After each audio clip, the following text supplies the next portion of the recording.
Hello, my name is Ira Nayman. Tonight, we'll be looking at the categorical imperative of trees.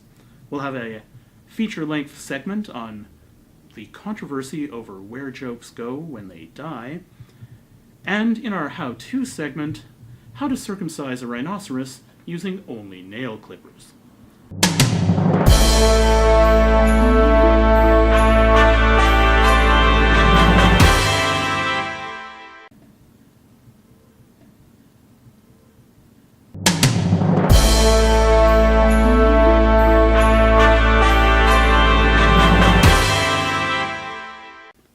You Can't Kill the Multiverse, but You Can Mess with Its Head is a story told in 6 very distinct, very different chapters. And in this video today, I'd like to explore the inspiration for each of the different chapters. But to begin, I thought I should probably talk about the inspiration for the book as a whole. It actually comes from a throwaway line from the first Transdimensional Authority novel, which of course was called Welcome to the Multiverse, Sorry for the Inconvenience. In that book, I described the Transdimensional Authority investigators as, and I quote, fire hydrants with dark glasses and limbs. And I thought, after I had finished the book and it had been published, that isn't really fair to those people. They're hard-working folks, keeping the multiverse safe from all sorts of evil, and they really are probably individual characters on their own. And so in this particular book, I thought, I'd really like to explore who these people are in greater detail.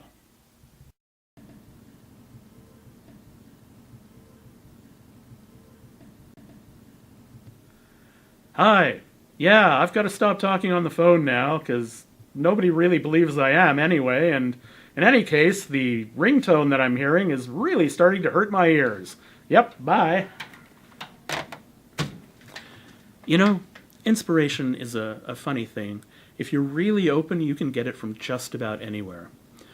I am a part of a science fiction book reading group. Each month we get together and discuss a different book in the genre. And one month, the book on the list was Michael Swanwick's The Dragons of Bagel. And I thought, that is an awesome, awesome title. I am so looking forward to reading a book that has that name. Of course, anybody who is familiar with Michael Swanwick's work will know the actual title of his novel is The Dragons of Babel, not The Bagel. But after we discussed the book, I thought, you know, that's actually something I could work with.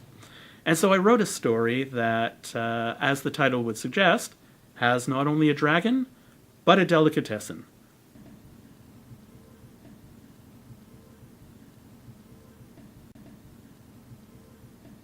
This chapter starts with a question.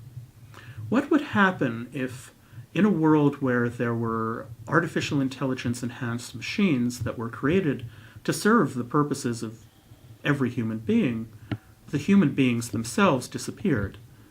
What would the machines do? My answer is probably not much. Most of the machines would stop short of actual sentience.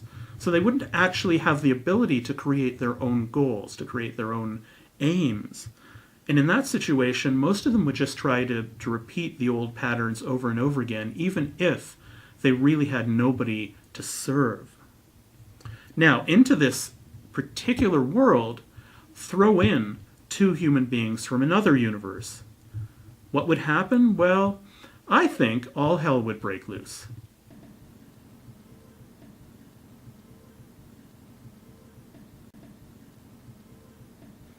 I've never been a big fan of apocalyptic or post-apocalyptic science fiction, I have to admit.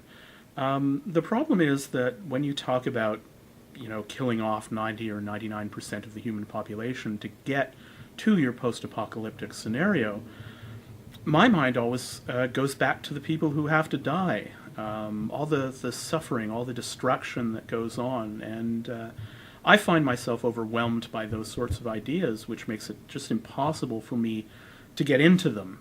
But of course, as somebody who writes humor, it means that I have a fertile ground for writing something. And this chapter is my homage, if you will, to apocalyptic science fiction.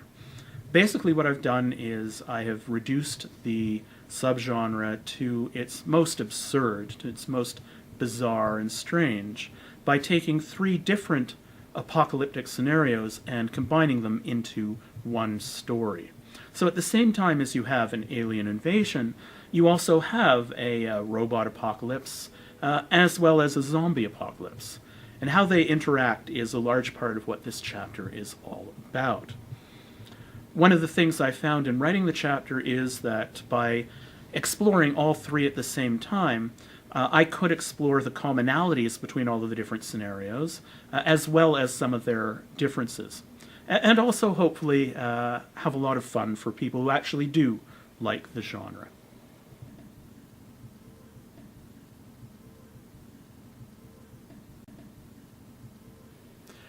One of my other writing projects is a series of short stories that takes place after the singularity, when all matter in the universe, from the smallest subatomic particles to the largest things like stars and galaxies and perhaps even the universe itself, have become conscious. The main character in this series of stories is an object psychologist named Antonio van der Waal. The stories take place between 10 and 15 years after the singularity, when most people still haven't really come to terms with what it means and are going about their lives as if nothing had happened. One of the things I had wanted to do from very early on in writing this series is to write at least one story that took place 150 years after the singularity, when most people who were alive had been born into a conscious universe and were always in communication with and interacting with conscious matter.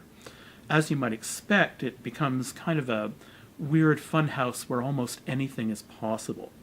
And I managed to accomplish this in this chapter of the novel. In addition to that, I also wanted to put some closure on the story of Antonio van der Waal.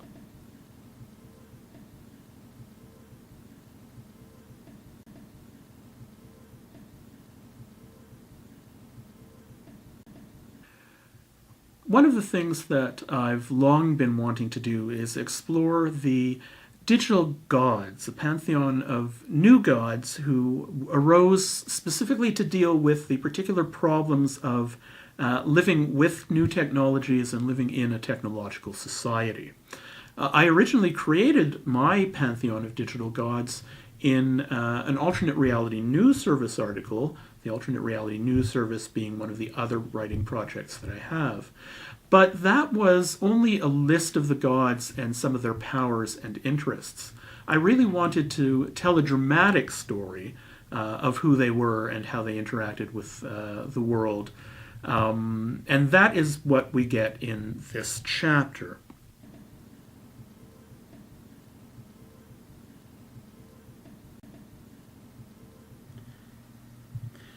The final chapter of the novel brings all of the investigators together as they find that what they originally thought were individual separate investigations are part of one larger picture. One of the main facts that leads them to this conclusion is that all of the villains' names in each of the first 5 chapters are variations on a single name. And that was originally inspired by the work of Michael Moorcock, who uses variations of various characters in different novels set in different universes. In fact, when I got to the final chapter, I was planning originally to use another variation on this name, but I thought it might be fun if I could use the actual Michael Moorcock character who had inspired this. I had long been a fan of the character, and I thought that would be really awesome. So I went to Michael Moorcock's website, Moorcock's Miscellany, and left a message on one of the forums asking if I could have his permission to use his character's name, and much to my surprise and delight, he agreed to it. So in the final chapter, fans of science fiction, classic science fiction in particular, of Michael Moorcock, will be getting what I hope is a very nice surprise.